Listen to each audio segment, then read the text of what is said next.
নবী করিম সাল্লাল্লাহু আলাইহি ওয়াসাল্লামের 7টি সোনালী ফরমান, যা প্রত্যেক মুসলমানের জন্য জানা ফরজ। নাম্বার 1, তুমি নুজুমের কাছে যেও না, অর্থাৎ জাদুটোনা থেকে সম্পূর্ণ দূরে থাকো। নাম্বার 2, আনন্দ সমূহকে শেষ করে দেয় এমন জিনিসকে বেশি বেশি স্মরণ করো, আর তা হলো মৃত্যু।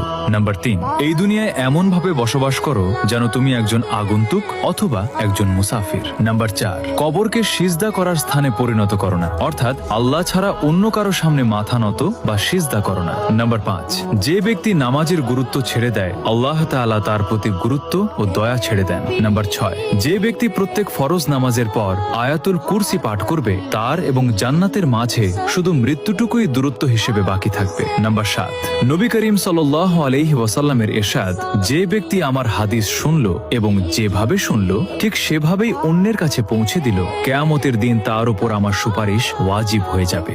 ভিডিওটি ভালো লাগলে লাইক, শেয়ার